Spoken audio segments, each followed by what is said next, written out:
on Radio Row, and we're all sort of flying by the seat of our pants here. The Irish NFL Show is, of course, brought to you in association with Quimbat. I was saying we will be talking a little bit later about what we've learned about both the New England Patriots and the Seattle Seahawks before they face off in Super Bowl 60. They both met up in San Jose last night for the official opening night. That's the first and only time the both teams have been in the same building before they face off in the Super Bowl this coming Sunday in Santa Clara. Kieran, I'll come back to you again. Welcome back. Yeah, I was just going to say, obviously, there's definitely a greater international flavour when it comes to covering the NFL. First thing to know, of course, the fact that there will not be a Dublin game in 2026, although that doesn't mean that there won't be Dublin games in the future. So we'll definitely be keeping an eye on that for you and telling you what we've heard about. A Boston beat writer did say that the Patriots might even be interested in coming 2027. So the rumours are already afloat. But when we know next year we're going to have a game in Australia, a game in France, a game in Mexico, and Mexican friends behind us. So just realised they've got news there. And so yeah, so the world has definitely come to this party, and this is your first time at this party as well. So how are you feeling?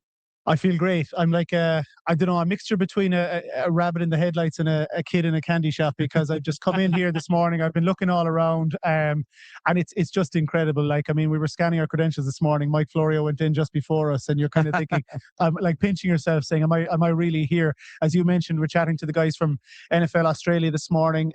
It's just a buzz. It's an absolute buzz. I walked upstairs with Craig this morning and just getting a feel for the place. I landed last night. I was hoping to come and join you. Didn't quite work out time wise, but I had such FOMO watching all the stuff you guys got up to yesterday, and it's just amazing to be here. Looking forward to the week ahead. Your thing about the rabbit in the headlights already sort of like triggered me into one of those weird moments from last night, right? Because just to explain what the opening night is, and by the way, we have a package that's trying to bring to you the kind of things that both groups of players and coaches were saying last night. Managed to get a few questions in for players of both the Patriots and the Seahawks. And I know, like, usually we always should put this on social media, but we don't let our podcast or our video viewers listen into these things. So we'll have this package later on. But the thing about this is, like, on the Monday night, it's kind of an everybody who comes in. Like, Guillermo from the Jimmy Kimmel show just sort of cut in on top. I don't know what was going on there. so we're going to get a lot of interruptions this week between the people around us and the Bleacher Report arcade and ESPN going on. I think we're going to have to deal with some interruptions this week, but we'll carry on. I know, yeah. Pardon the interruption or something like that. But it's funny because we were there last night, and like I was saying, who was it, Guillermo from the Jimmy Kimmel show was like cutting in. I was trying to get a question to Stephon Diggs, and Stephon Diggs like answering a question, and he literally turned around to Guillermo and said, "Sorry, I'm answering this woman's question here. Start coming back." But then the Bad Bunny thing, the amount of questions about Bad Bunny was ridiculous, and to turn up to Will Campbell last night, right? And he's there, and he just wants to talk about sort of, fairly plain things. And somebody goes, "So Will, are you more bad or more bunny?" And he's like, "Man, what are you asking me this for? I don't know what the hell is going on here." So you know what? Just on that point, actually, and sorry to cut across you, it was very insightful to hear. I think it was a question you asked Joe Flacco yesterday as well. You asked him about the preparation for Super Bowl week, and that's exactly kind of the crux of what he got at. He said, for the players coming into the game this week, they have to do most of their preparation the week before. Yeah. Like, I mean, they have to do as much as they can do football wise, get all of that stuff locked up, ready to go, because this week is an absolute circus. And you actually feel for the players being thrown into a mix of God knows what they can expect to be asked, on the likes of yesterday. But it's the thing, and obviously you were there in San Jose last night, so you got a sense as to what it is, and just trying to organize it. How does a player deal with that? Because I mean, like we think about the GA and the All-Ireland finals. Like, players don't really speak much before them. It's not really the way in Soccer World Cup. But they're put out on stage. They're up there, and then what was the questions that were being asked? Of someone asked Sam Darnold, "Would you throw it on from the 1 yard line?" Sam Darnold got an awful hard time, and so Mike McDonald was asked the same question. And if you were on the 1 yard line, would you run it or pass it? Obviously alluding to Super Bowl 49. Like, and you mentioned this morning, sorry, the amount of chokers there is ridiculous. But Mike Vrabel was asked, "Is this a must-win game?" Oh yeah. My God. Now I think that was actually a YouTuber doing it as a bit, as opposed to just somebody just like not knowing what question to ask. But like, seriously, you're coaching for the biggest thing, you're going for the biggest prize in American sport. You can put up there on a Monday night and someone's like, "So the Super Bowl, it's a must-win game." It's bizarre. I have to say it was a mixed bag last night, and I get what you're saying. In a lot of the guys kind of they were getting asked some ridiculous questions. But at the same time, I think a couple of them were kind of glad for it not to be football. You were saying Matt Collins refused to answer football questions. Matt Collins would not answer any football questions. He will talk to you as much as you want about why he goes barefoot everywhere, because he was talking to some Australian guys. He was like, actually, I learned it from you guys. You guys taught me how to be barefoot and all this kind of thing. But like, yeah, there's a couple of them that didn't want to answer any football questions. And like, some players are quite happy to be like, get asked questions like, are you Wendy's or McDonald's or whatever it is going on. But I mean, it was just, it's a weird, just in terms of like what the players had to go through for Super Bowl week, the real circus around it, and we're a part of it, and it's great to be a part of it. It really does add a different complexion as the mental toughness you need to prepare to play in Super Bowl. But you get a sense of, just even walking around here this morning, I'm only in the door and I can see it. I mean, we know it from season to season, the circus and the hype around the NFL, but you can see what a marketing machine it is, just what a monster brand it is. And I guess, these guys are trained for it. That's what they have to prepare for. Super Bowl week. I mean, like, I was wondering, and I'd love to ask the likes of a Cooper Cup this week, how do you help prepare these guys this week, knowing that you've been in that situation before? He was asked that a couple of times. I managed to listen to a couple of his answers last night, and the question I asked him, we'll have in the video package in a bit, but he was just like, look, sometimes obviously he's been there before. And I got to remember, he played in LA, which is like a ridiculous media market as it is in the first place.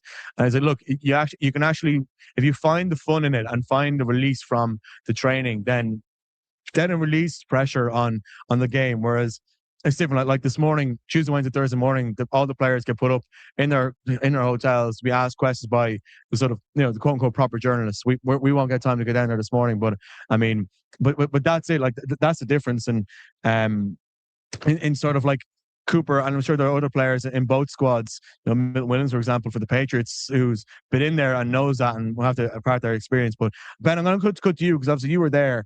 Did you get a difference? I remember last year, and I mentioned this already in the show, there was a real different vibe you got from the Chiefs and the Eagles in the stadium.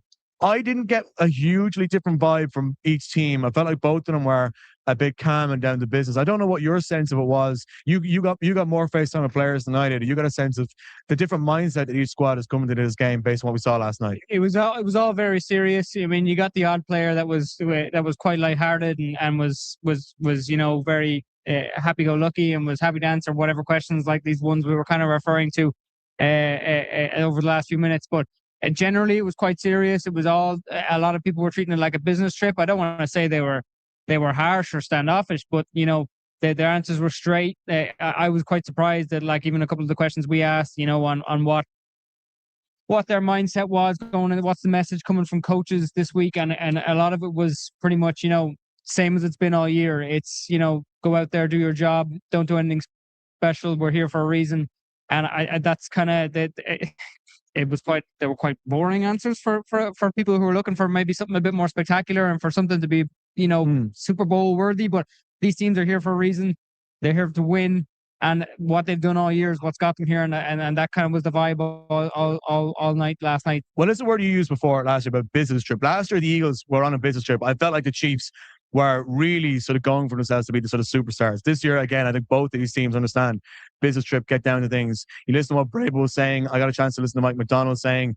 Funny, Mike McDonald was asked, "What is the Seattle Seahawk?" And I have to get the exact quote, but it's about just sort of this sense of resilience and always pushing forward. I'll try to call back to it after a video clip. But I mean, that is the sense you got from both of these teams. I don't think either of these teams are hogging the limelight too much. Even though Drake and everyone was trying to get in a question on Drake, but I think both of these teams understand. We've been counted out for a lot of this season here. We're not going to take our position here or our presence here for granted. Both of them knew the strength of the opponents that they're facing against. Again, I keep going back to the Chiefs here, but I mean that was the difference last year with the Chiefs. Chiefs I think came into this being like, this is our moment to become the greatest team in history at 3 in a row, and then they ended up getting wiped out because the Eagles were just more focused on the game.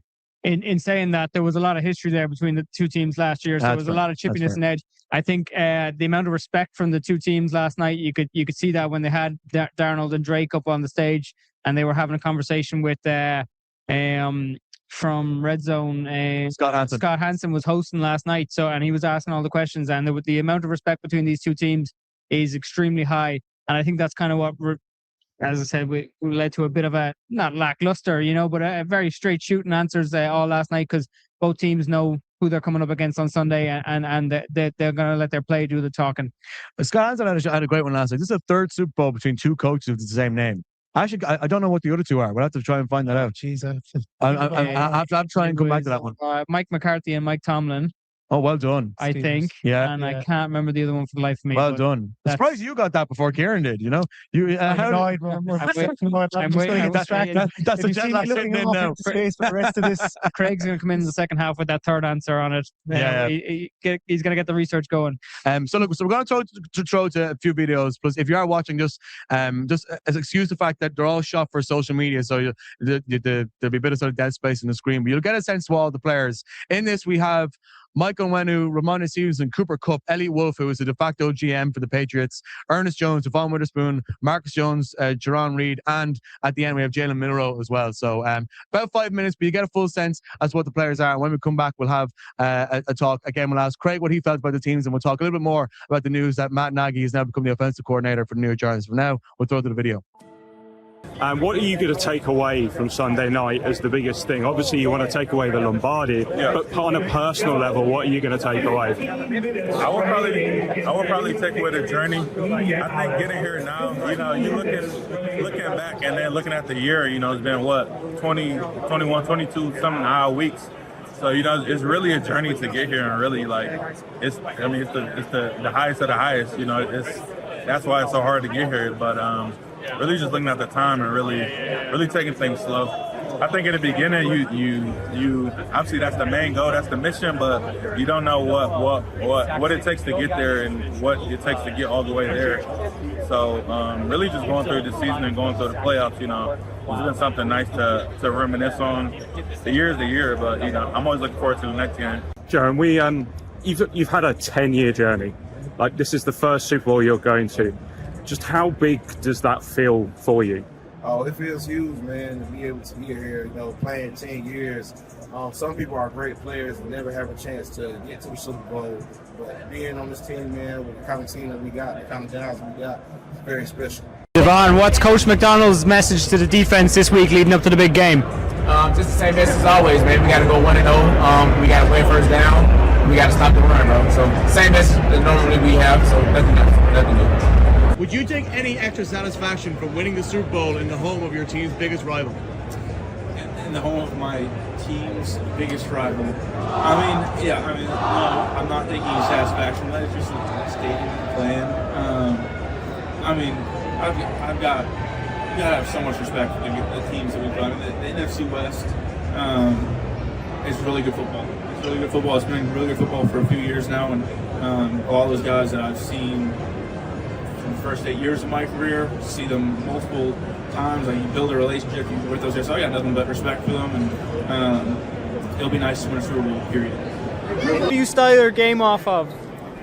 Really, it's very broad for me. I'll look at Marshawn Lynch, and then I'll go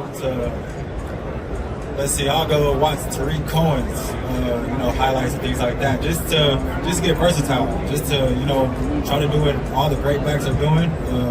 So I look at all the running backs film and just try to nitpick and see what I can take from them. The end of last season, obviously, it was a 4-win season for the Patriots.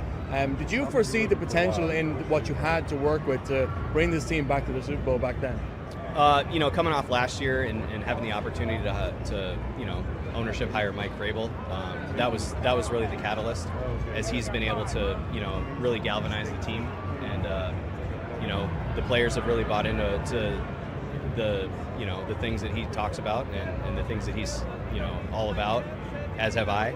And so it's been really rewarding to see these guys work together to accomplish that goal.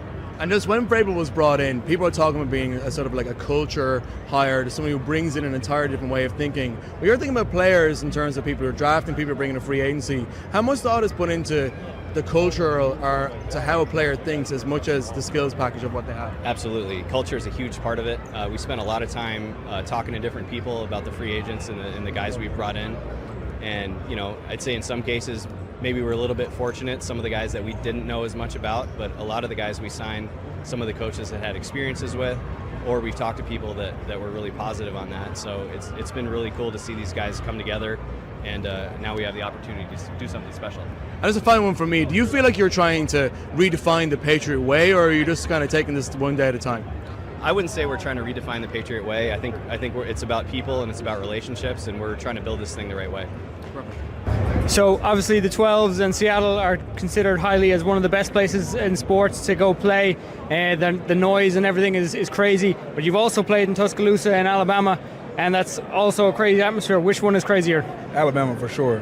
But it's not fair though. You got to think there's 20,000 additional fans that's in Tuscaloosa, and so I'm gonna rock with College. College definitely way more loud. And what's that QB room like with you and Drew and Sam?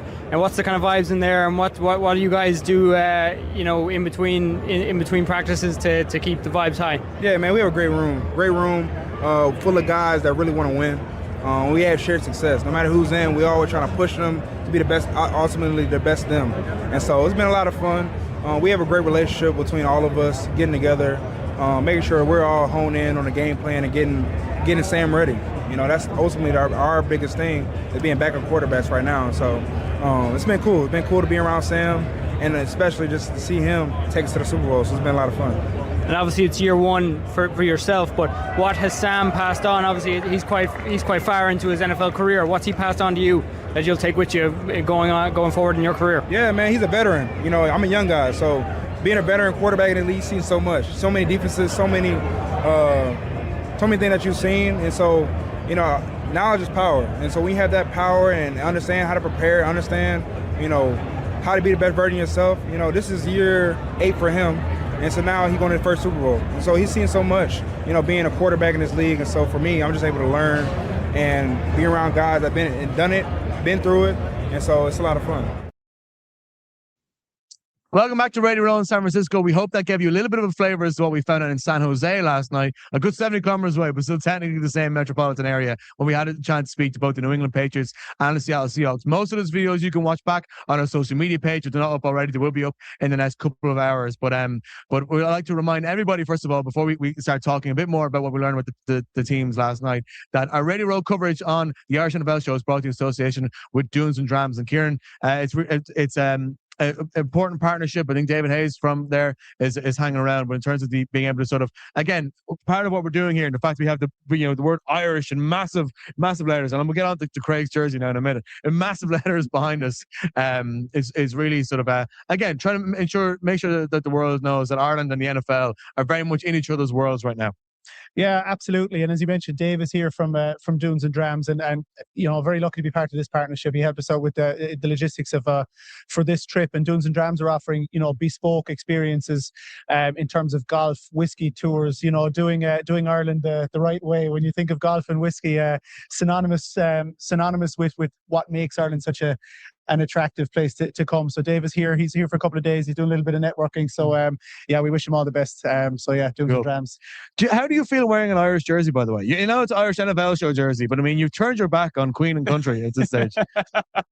It's a GAA jersey, isn't it? So it's my first. I suppose it is proper GAA jersey. It fits really nicely, and it's a player really fit, nice, Kieran. It's a player fit. Yeah, I did worry if it would show the timber off a little bit too much, but we're good. I ordered loose fit. That's loose fit for the win. I figured a loose fit because I met you in Tipperary last week, and I put it on. I was like, oh geez, I can actually wear this. I don't wear half of these GAA jerseys. It was too tight and fitting on me unless I'm in the gym, which I've only recently gone back to, in fairness. Since my GA career came to an end, my very prolific junior football and hurling GA career, I find that the tight-fitting GA jerseys they just aren't quite flattering as they maybe were once. Kieran has been on air in Radio Row for 20 minutes, and we already have the Junior B reference thrown in. That's exactly Junior A. Oh, sorry, excuse me. How dare you? Let's talk about what we learned last night. Because again, Craig, you were also in San Jose last night, speaking to the members of the Patriots and the Seahawks. Again, sort of, I think myself and Ben were talking earlier about just our sense that both of these teams are definitely here on a business trip. You were getting a different sense. You actually got a very different vibe from both of these teams last night. We were talking about this in the bus yesterday. Yeah, I kind of got the vibe that the Patriots did feel kind of a little bit laid back, and they were quite willing to talk and not just willing to talk as in per person, because the Seahawks were that as well, but they had a general better availability. There was a Madden thing that was going on in the corner, which we had sketch. This thing, right, I was trying to go up to speak to Pop Douglas, and Sky was speaking to him, and Pop Douglas turned around and goes, "Listen, sorry, man, I really want to talk to you, but I have to go play Madden right now." I'm like, I have Florida-based questions for you, Douglas. Come on. Thanks to Kieran Boyle for those. But yeah, it was just but literally the Patriots, you could find them everywhere, and everywhere you looked there was a Patriots player, and it just felt like when the Seahawks came out, there were a lot more kind of there was a real togetherness with the Seahawks players, but maybe too much, because they were kind of in clusters and they were hanging out in clusters, and then there was just a massive contingent over at the Madden side of things. So I found it a little bit more difficult to find players to talk to, and I think that also reflected in the amount of media people around each player, which kind of made it a little bit more difficult. But both teams were locked in, like they were nailed on, and they knew exactly what they wanted out of this game. They were very complimentary of their head coaches and what they had done to kind of get them to where they were. I had a really good chat, and you would have seen it there with Jerome Reed from the Seahawks, who was kind of talking about the fact that this is a 10-year journey for him, and that it means the world. And you kind of got a mixture of kind of calm, but also a little bit of tension in there from each player that you spoke to. And it's a big game. Like, of course, it's going to be like that. It's a must-win game, though. That's the question I want to know. It's a must-win game, as some people might say. So yeah, we have a good question, by the way, at Liverpool Giants P53. So there's an interesting mix of teams there. Hey lads, Sam Him for Mead. Who do you think is a better run game ahead of this particular matchup? I think it's fair to say that if we were having this conversation 2 weeks ago with Zach Charbonnet back in the Seahawks, you'd probably say them.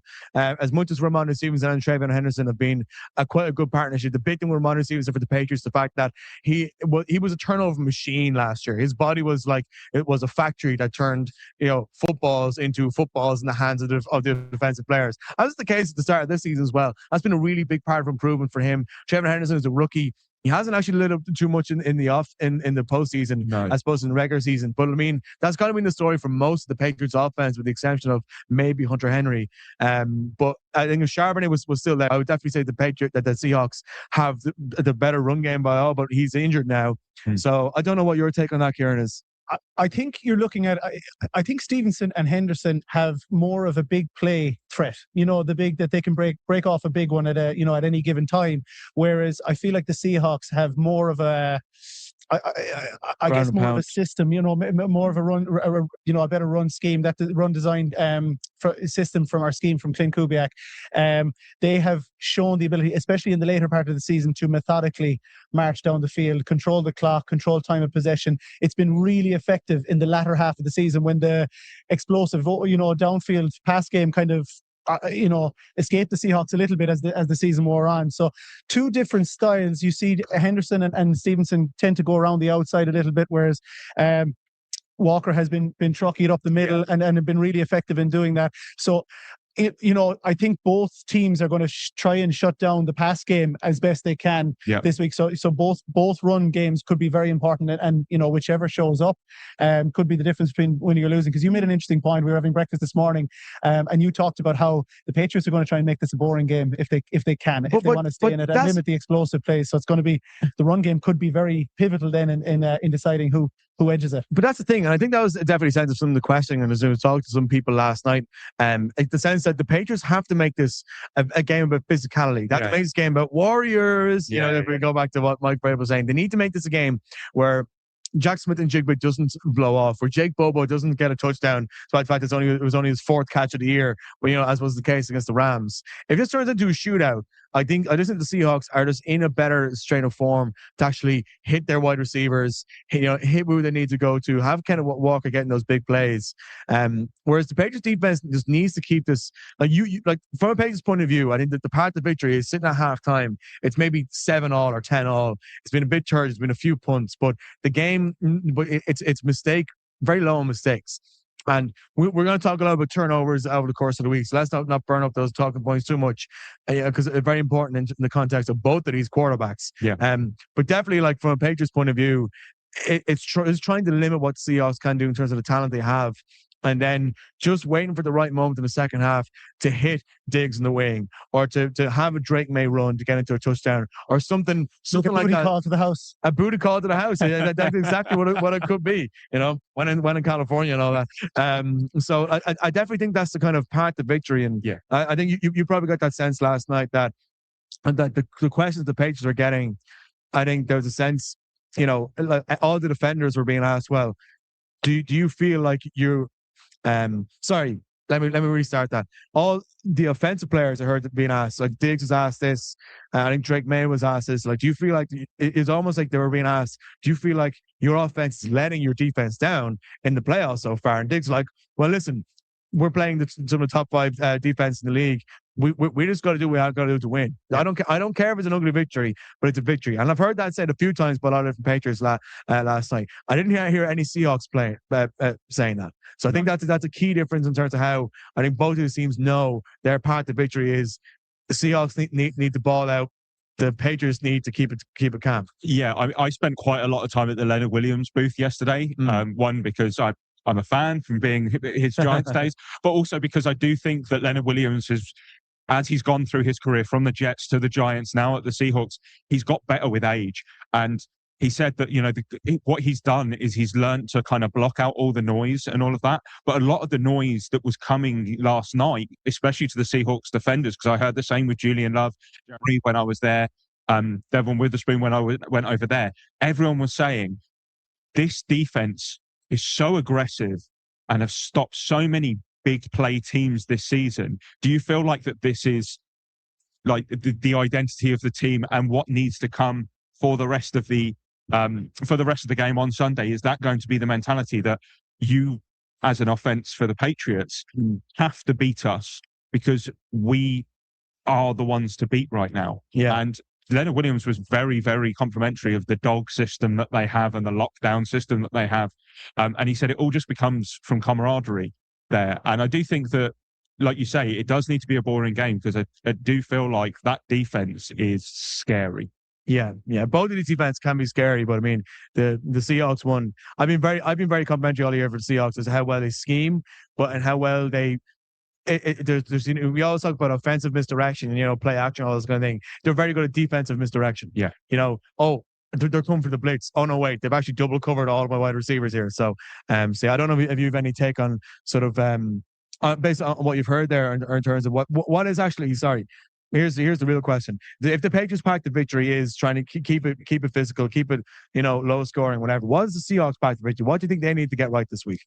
I think they're going to be looking for turnovers as much. And you mentioned we're going to talk a lot about turnovers during the week, but they're going to want to win the turnover battle. So they're going to want Sam Darnold to be as clean as he has been for the last 2 games, and that has not been the. And that's a very good point. Sorry, like as much as Sam Darnold has given him 20 turnovers, and I see Bill Simmons go on about this in the playoffs, he's been clean. Yeah, and that's when it matters, and that's exactly when we thought that Sam Darnold would explode. Yeah, and he hasn't. And if he can play a clean game.